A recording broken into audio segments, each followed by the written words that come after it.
Welcome to HowGood's webinar on sustainability claims, reflections from the legal perspective. I'll start off by introducing myself. My name is Ramya Ravi Shankar. I'm the general counsel of HowGood.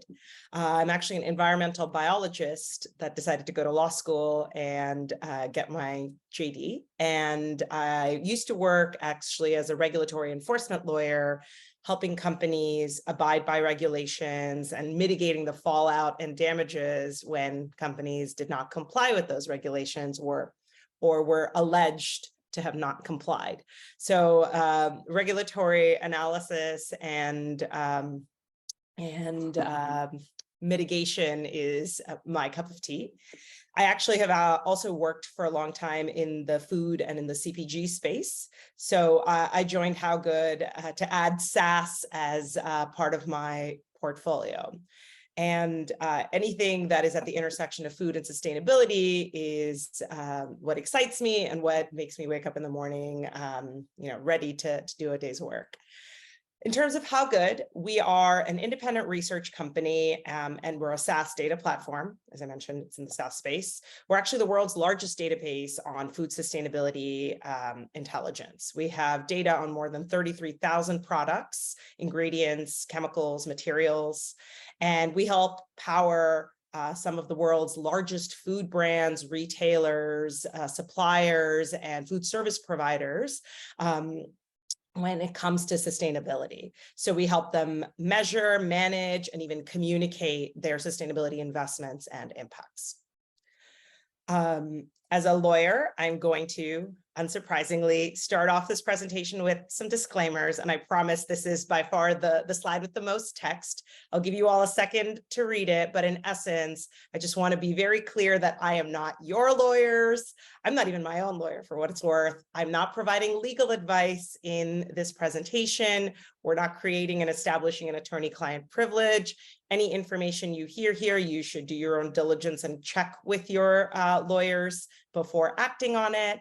And we disclaim all liability and all responsibility with respect to legal actions that you may or may not face down the road if you were to rely on any information from this presentation.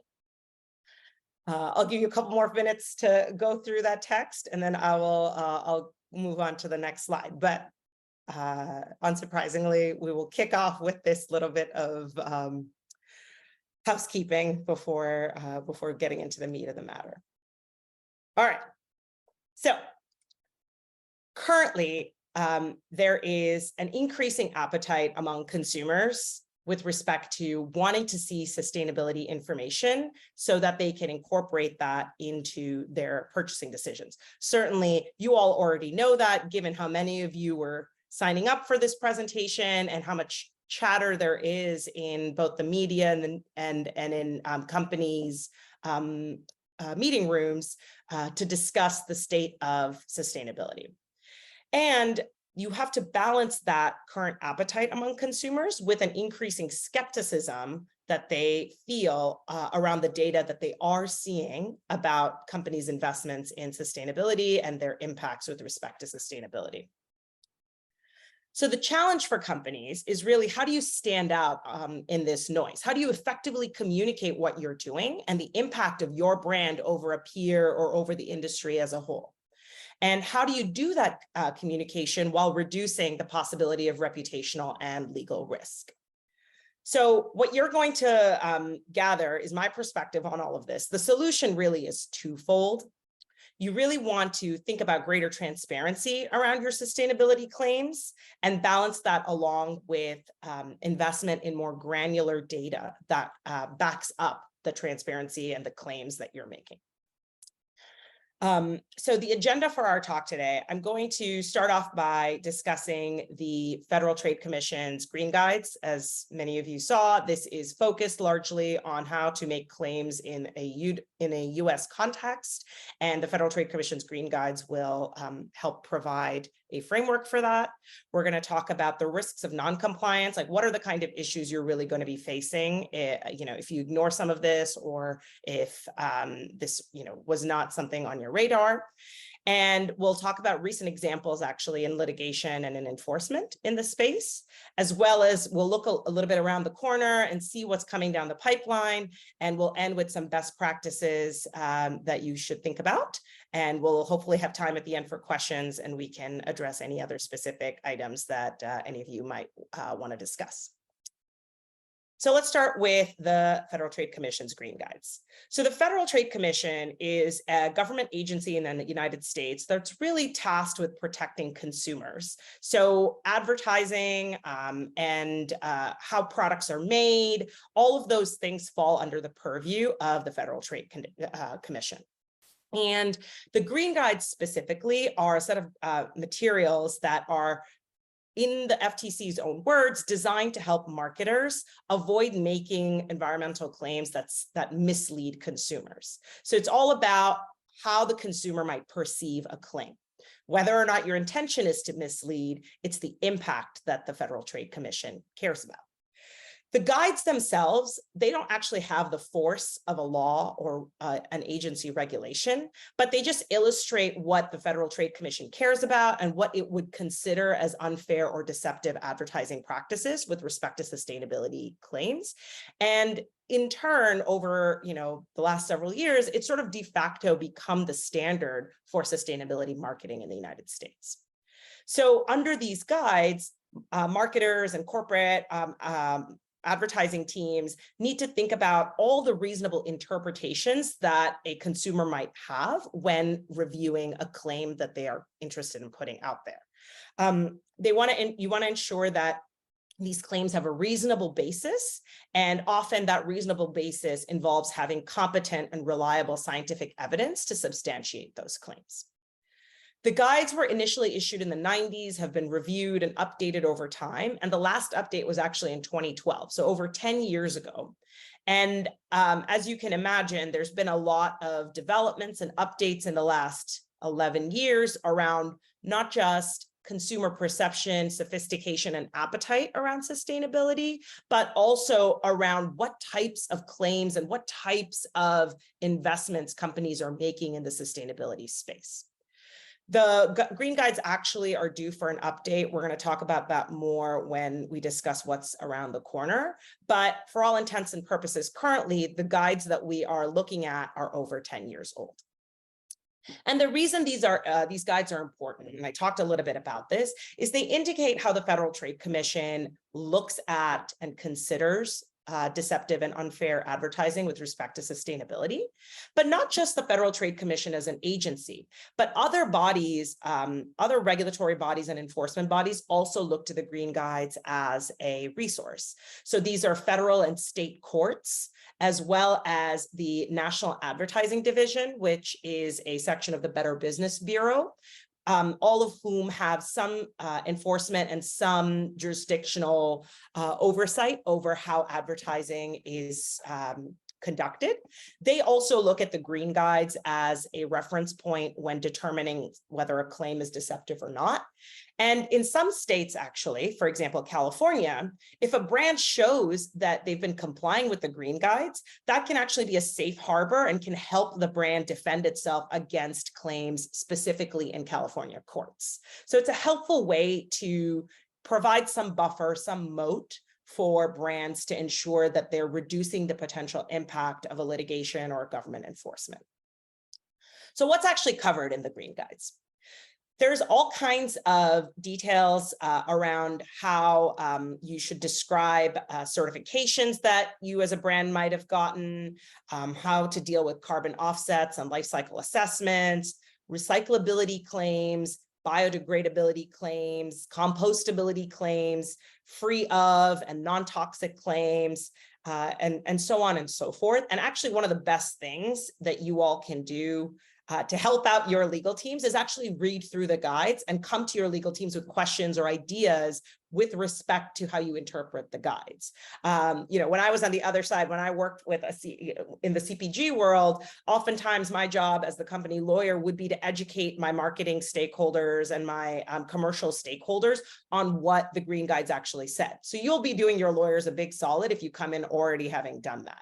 But again, like I said, these sets of guidances around these types of claims are over 10 years old. So even if it says one thing today, it may not down the road. And there's still, despite compliance, or despite what a company thinks is compliance with green guides, letters on the paper, there are still issues, and there are still challenges that come up. The biggest set of challenges actually come up under what are considered general environmental benefit claims. And given there is a variety of businesses attending today, I'm actually going to spend more time on that type of claims as opposed to going into recyclability or into compostability or any of these sort of more niche ones. So let's see what the guides actually say about that. So if you want to skip ahead when you get when you're doing your homework and you want to skip ahead to the right section in the green guides around this, it's section 260.4. But basically, the general environmental benefits claim clause says that it's deceptive to misrepresent, either directly or by implication, that an offering has a green benefit or a general environmental green benefit. And the key thing to note here is directly or by implication. So a brand could call themselves eco-friendly, broadly defined and unqualified, and that would still get caught under this general environmental benefit category. Or they may not say a single word about the sustainable characteristics of their offering, but present the product with images and with other sort of supporting interpretations that might suggest that it is green or environmentally friendly or sustainable more generally. That would also be considered, something that's covered by this section. In fact, the example that the green guides use are, imagine if a printer maker presents the printer sitting in a tree with like happy birds and a nest, and they say, buy our printers, make a change. They haven't said anything about what makes this a sustainable printer or not, but the implication that there is this very florid, natural scene in which this printer is sitting, and that buying that printer could somehow make a change, implies to a reasonable customer that by buying this printer, it is somehow good for the environment. And therefore, it would be caught in the net of the green guides and would be problematic. So brands need to really be thinking about not just the words on the page, but also the full context of their advertising and their claims. The second piece of this is really, you want to qualify and you want to have some sort of context to attach to your claim, because without that qualification or that context, it's really difficult to not only guess what a consumer is going to interpret, but on the consumer side, it is really difficult to interpret what the brand is getting at. So, it's in brands' interest to not oversell the sustainable impacts of the company, because the moment a customer realizes, oh, this isn't what it actually does, they're not going to return as a customer. And in the long term, that's not great for a company. But also, you want to control all the possible readings that a consumer might have from your message, so that you can ensure and avoid a threat of litigation or a threat of some sort of action against you. So keeping the interpretation or possible interpretations in mind and qualifying your claims accordingly is really key. And then the way you qualify as well should be prominent and easy for a consumer to access. So you don't want it to be in tiny, fine print, or you don't want it to be really buried under a lot of materials, or you need like the customer to click through a lot of links. You want it to be available relatively easily, and you want it to be a quick jump or a quick leap for the customer to attach the message that you're making with the qualification or context you're providing. And then the last piece, as I mentioned, even with that substantiation and qualification, if holistically the message is deceptive, that can be problematic. So, an example would be if that printer, for example, says, our printers are great for the environment, asterisk, except for X, Y, and Z. The fact that it's still sitting in a tree and looks really great, and you're getting the message that buying this printer would be a change, the FTC generally, or regulators generally will look at the totality of your message and say, even though you disclaim this in fine print, a customer is more likely drawn to the full image of this beautiful natural landscape in which this printer is sitting, and they will likely ignore that fine print, and therefore this is a misleading and inappropriate advertising for the brand to send out. So it's just something to think about. You want to constantly be evaluating all the different ways that a reasonable consumer might misinterpret things, and again, checking in with your teams to ensure that you're in line with how your message is coming across. So all this being said, what's really at stake? Maybe you're all, some of you are here thinking like, I'm hearing a lot of stuff about sustainability, but it's not really our cup of tea, or it's not really a priority for us. Like, why should we care? Well, there's actually a lot of reasons you should care. There's various types of risks at issue. First, government investigations, enforcements, and actions that the government can take. So, like I said, the Federal Trade Commission is a government agency that can initiate enforcement actions against brands because of misleading or unfair advertising. So they could not just bring a case against a company, they could just decide to open up an investigation. And the sheer possibility that they could open up an investigation is sufficient risk for a brand to consider when making some of these claims, because complying with a government request takes time, takes money, takes reputational risk all into play. And of course, the government has the ability to fine and has the ability to subpoena all of us. So you don't want to sleep on that. And as there is an increased appetite among consumers for sustainability information and claims, the government is also increasing its oversight and its enforcement capabilities with respect to sustainability-focused advertising. The second set of risks that I would think about are consumer lawsuits and class actions. We'll talk about an example of this later, but customers are increasingly, like I mentioned, skeptical of what they see. And when enough of them band together and file a lawsuit, the potential damages and the potential risks that a company faces are much bigger. And unlike a government investigation, which is being done between the government agency and you as a company, these class actions actually involve going to court, and they can take months, or even years.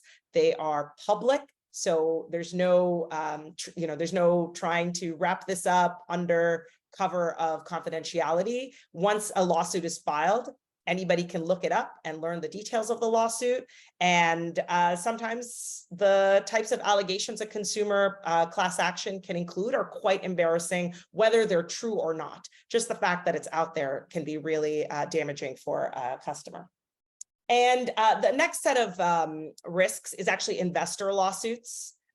So especially for the public companies that are represented in our audience today, you have public shareholders who can, if your sustainability related claims are material to their investments into the company, they could band together and bring a shareholder lawsuit, and it could actually even impact the board of your companies. It can impact and trigger the attention of not just the Federal Trade Commission as a consumer watchdog agency, but it could also trigger the attention of the Securities and the Securities Exchange Commission, which tracks the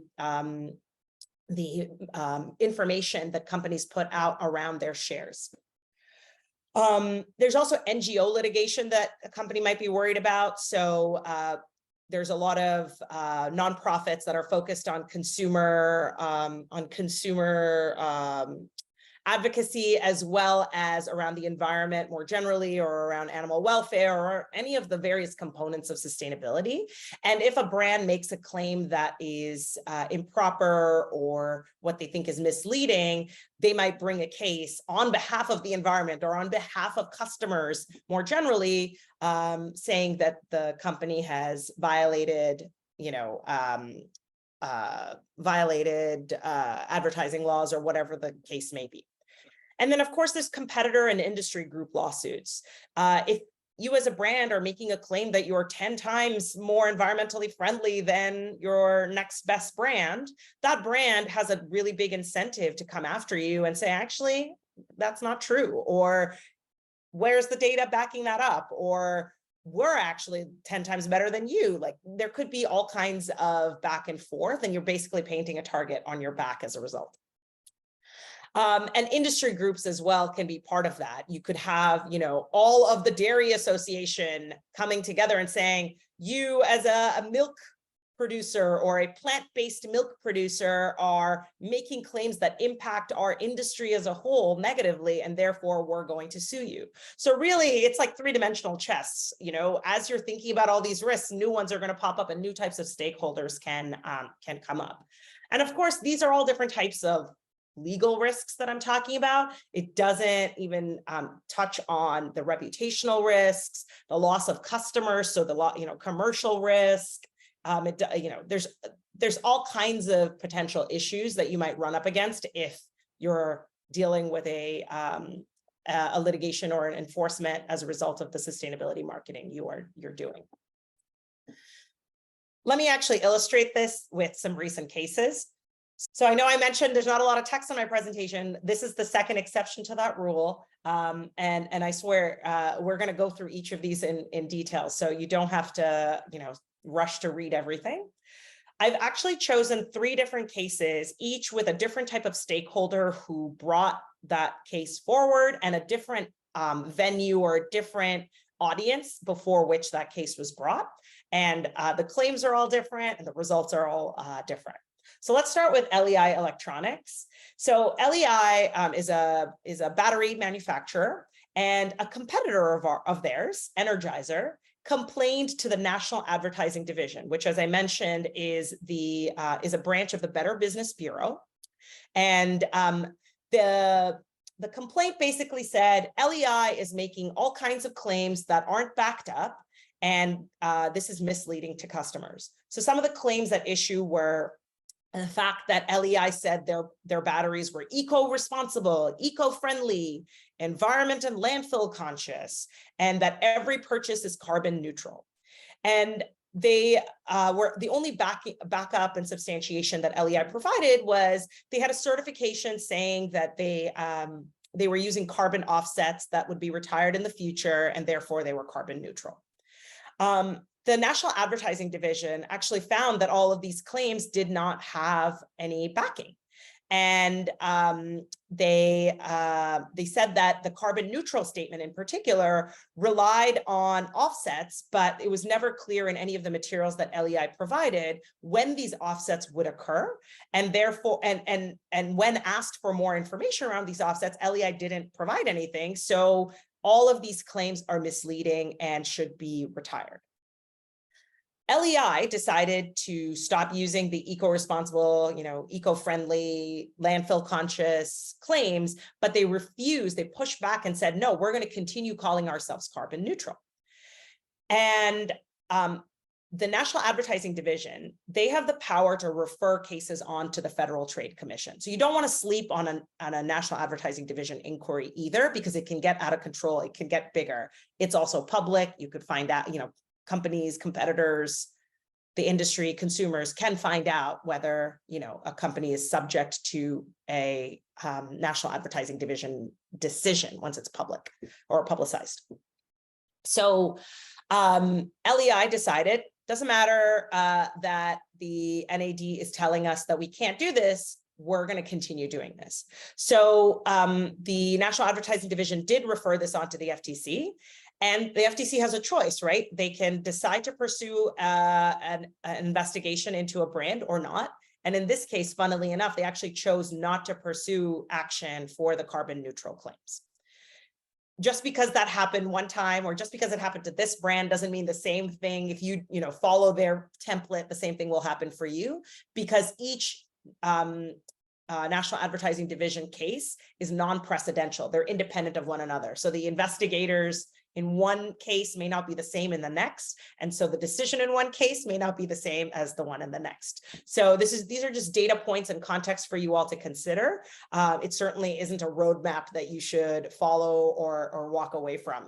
Like I said, all of the risk calculus you're all doing needs to be in tandem with your legal counsel. This is just an illustrative example of how things worked out for this one brand in this one situation.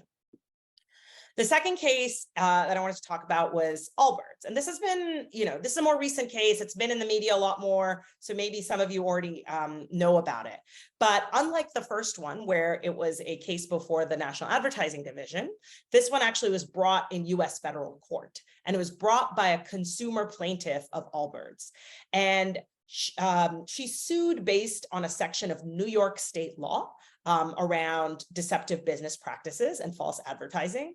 And even though it was a New York state law that she was suing on, she was able to pursue the case in federal court. And I'm sure some of you know the difference between the two. I certainly didn't until I got to law school, but federal courts are different from state courts. The kinds of issues they deal with are different. And the only reason here that a federal court was able to listen to claims under a state law was because this was a consumer class action. There were plaintiffs that didn't just reside in New York who were allegedly affected. There were also plaintiffs in other states. So when you've got plaintiffs sitting in multiple different states, the federal courts can then have the ability to hear a case.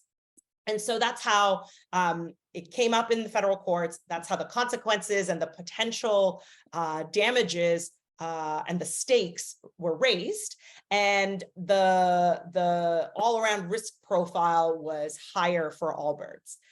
In any case, the claims that the consumer class action brought, there were a bunch of them, but one of the key claims they brought was Allbirds had put out a carbon impact statement in their advertising saying, this is the carbon dioxide equivalent emitted when making a pair of our shoes, or something to that effect.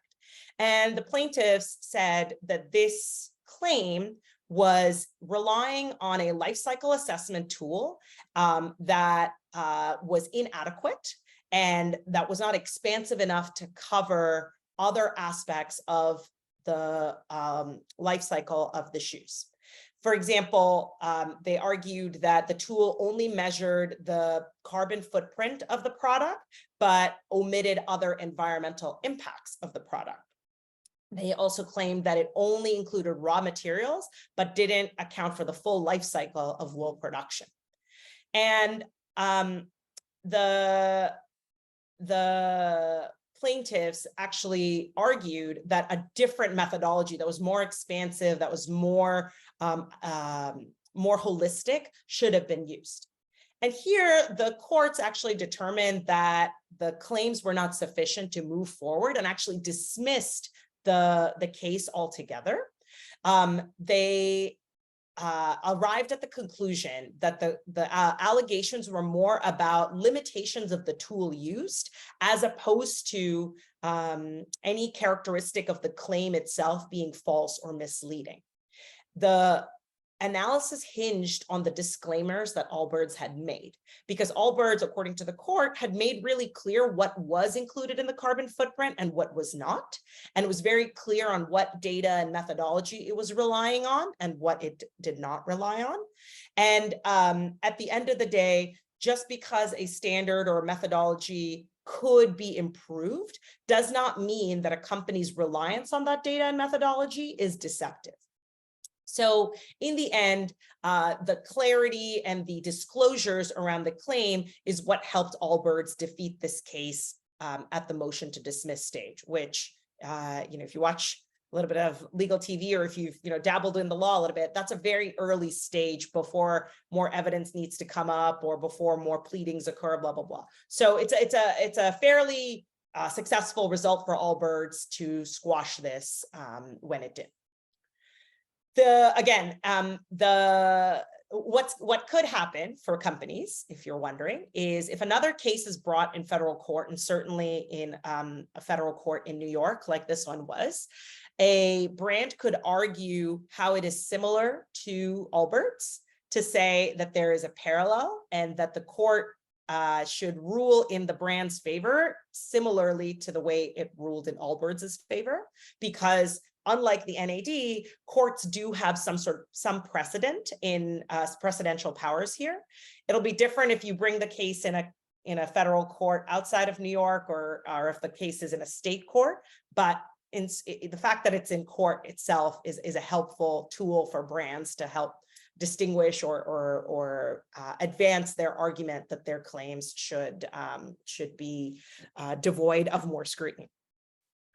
The last case is actually totally different set of circumstances. Again, like I mentioned, here it's a recent development that happened this year with Shell, an NGO, Global Witness, that focuses on climate activism. They filed a complaint to the Securities and Exchange Commission, which, as I mentioned, is the agency responsible for the monitoring of securities. And basically, the complaint that the NGO made was that the corporate disclosures and annual reports that Shell submitted around its sustainability investments were misleading because they included in that section their investments in natural gas and in fossil fuels. And the misleading statements are problematic according to the NGO because it helps investors improperly rely on those statements to then further invest in the company, or otherwise impacts the way they make decisions around the securities they own in the company. And while Shell has denied these allegations, there is a potential investigation that the Securities and Exchange Commission could open up, and it is still to be determined where this complaint could go. But as I mentioned, it's like three-dimensional chess. You think you've got all of your pieces and you've got your strategy, and then newer risks and newer novel ways come up for complaints to emerge. And this is certainly one that is starting to peak, where more and more advocacy is being done in the shareholder level for misstatements that are being made. And some of you might be wondering, look, like, I've got a brand that sits on a shelf and I'm thinking about making a claim on my label. However, if you think about the big picture, that claim on your label could drive your commercial business. It could drive the data that you're reporting out, and it could end up finding its way into some sort of corporate disclosure. Whether you're a public company or not, it could come up in annual reports. It could come up in other documentation than just on your brand's label. So you should be thinking about how this could be interpreted, not just by your end of day customer, but also investors and other stakeholders who might be relying on that data for making financial decisions. Okay. So what's around the corner? As I mentioned, there are updates coming up in actually about a year, I would expect, to the FTC Green Guides. The comment period for that just closed at the end of April. And there was actually a glut of comments that came in. And as I mentioned, there's more than 10 years worth of updates in the space that need to be accommodated. I'm expecting comments, or I'm expecting some changes around defining more clearly what can be a viable claim around recyclability, compostability, carbon neutral claims, and the use of offsets. And the reason I'm expecting that is because the FTC specifically asked questions about how to approach these particular types of claims, with a lot of feedback from the public around how to approach it. The other thing I'm hoping and cautiously expecting is that the Green Guides actually get some sort of legal enforcement mechanism themselves. Because as I mentioned before, they are just a set of guides, and states and regulatory bodies can choose to adopt some or all of them when assessing false advertising claims, but the guides themselves don't have any force of law. So if you ignore the guides or don't follow the guides, it doesn't necessarily mean you're doing something wrong, because there's no enforcement mechanism attached to it. I'm hoping that that is provided, in part because it then gives brands more clarity of what's at risk and how to be better about avoiding litigation or enforcement. I'm also expecting greater oversight and enforcement of greenwashing. As I mentioned, there has been a huge trend towards suing companies for environmental claims that customers don't, or stakeholders don't think are sufficiently backed up. There's also, as we've seen, increasing activism from NGOs and industry groups. And then the Securities and Exchange Commission that I mentioned before actually started an ESG focused task force that proactively identifies ESG related misconduct so that it can ensure that investors' reliance on company statements around sustainability are proper, sufficiently substantiated, and sufficiently backed up. So it is to be seen how effective that task force is, but the fact that it's been created suggests there is going to be more attention in this space. And then the last thing I'll say around looking ahead is there are increasing pressures from international regulatory bodies. We're all operating in a global market. It's hard to put our blinders on and say, well, these are the rules in the United States. This is all we're going to comply with or think about. We really need to be cognizant of what else is going on elsewhere. For example, the Australian Securities and Investment Commission has been really clear that its enforcement activity is going to focus on greenwashing and on, improper sustainability claims. And it's actually taken action against a few companies already around the alleged misstatements they have made around their sustainability commitments. And then in the EU, the European Green Deal has been a big priority for lawmakers, and there have been several proposed directives that are in various stages of implementation. There's a couple that are focused directly on how sustainability claims should be substantiated, as well as what kind of enforcement greenwashing should expect, or brands should expect around greenwashing in the future. So there's all kinds of activities, coming up, and we expect it only to grow as more players become more sophisticated in this space. So what can you do about all of this? I know I've sort of peppered some best practices throughout, but let's sort of summarize some of the things you can think about. First, qualifying the claims that you make with simple language. You want to make sure that you have all the statements and claims you're making underpinned by strong policies and risk management systems, genuine expertise, genuine and credible data and standards and baselines. You want to make sure that you're being very clear about the factual aspects of your claims and anything that's aspirational or a target in the future, because a lot of times brands get tripped up about a target they made in the future, which manifests as a current status for the company. And that's when regulators jump on them and say, well, this isn't true now, and it could be interpreted as true now and therefore is deceptive. Be clear about, the context of your claims. So don't overstate the significance or benefit if it's marginal. Look at and consider what might be missing in the disclosure or the claim you're making, and think about what a consumer or a regulator might consider cherry picking or consider the brand as potentially omitting, so that you can then provide the requisite context when supporting your claims. And then you want to, back up the claims you're making. So choose a reliable data provider, right? So make sure your data provider can substantiate the claims you're making with credible scientific evidence. They're complying with leading standards around sustainability. They regularly review and update their research and data sources. You don't want to make a claim today that's based on information from like 20 years ago. It's not helpful for anybody. So when you're vetting your data providers, make sure that's part of your diligence. And then since we're talking about food, specifically for food companies, you want to ensure that your data provider actually works in the agricultural space and focuses on agricultural production, that their data has location-specific and or even crop-specific data. And they can incorporate more granularity into their calculations if you're able to provide it. So if you tell them, my product requires like tomatoes to make, but you tell them actually my tomatoes are not field grown, they're greenhouse grown from this supplier in this location, can they then take the calculation they were going to make and adapt it for greenhouse grown tomatoes in this location instead of field grown in that? You should be vetting your data provider for things like that. And you want to make sure that they are accounting for not just raw materials, not just processed ingredients, but a combination of both, because your supply chains are complex and likely include both.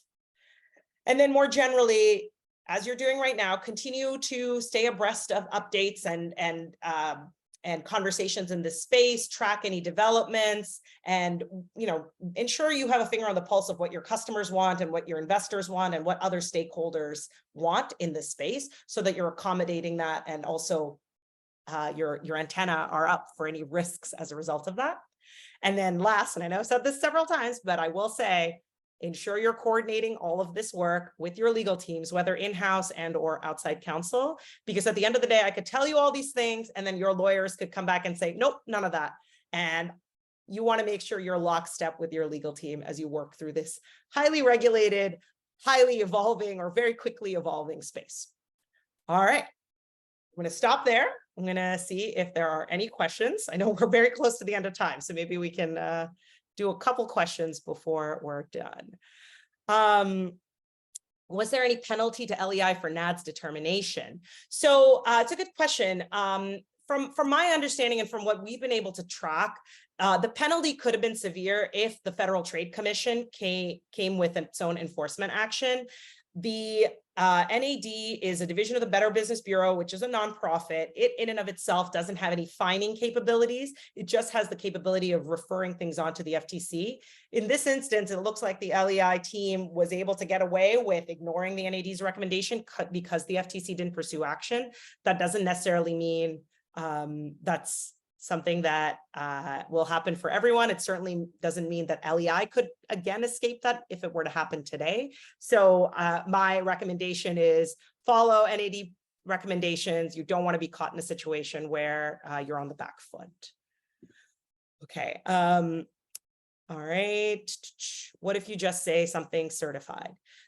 Good question. The Green Guides actually have a lot of detail around how to depict certification, and the fact that something is certified in and of itself isn't your get out of jail free card. In fact, in the LEI example, the claim at issue was their certified carbon neutral claim. So what NAD found in that example was the life cycle assessment that the certifying body was relying on for LEI was actually based on the life cycle of the batteries in Canada, which the NAD did not think was adequate or representative of the life cycle assessment or the life cycle of that product in the US. As you can imagine, something could be recyclable in one country and not recyclable in the other, or there might be facilities to dispose things more easily in one country and not the other. So they didn't think it was representative. So just because something says certified doesn't get you all the way there. You also want adequate substantiation and adequate data to support that certification, which is what LEI lacked. All right. And then please comment on the use of puffery. Yeah, look, puffery is a concept very specific to advertising law where something could be interpreted as just like hyperbolic and just sort of, emphasizing the specific aspects of a product or offering. It's almost like a smell test. It's not very clear when courts will consider a statement as puffery and when they won't. What I will say as a best practice is because there's heightened scrutiny and attention in this space, you're better off thinking about substantiation and not rolling the dice and hoping that a court or regulator is going to consider your statements puffery, because it's really hard to predict when that will be, when or if that will be the case. All right, I think we're at time, but obviously, a lot of great questions, a lot of great discussion. I believe this is being recorded, so hopefully you can use this as a resource going forward. I'll make one last plug before we wrap here. If you liked what you heard today, HowGood actually has a series of webinars, and we have one coming up and on June 21st, which is on the business case for sustainability. So, and I think we're dropping the link here. There you go. So we hope you are able to attend and continue the conversation there. Thank you so much. Have a good rest of your day.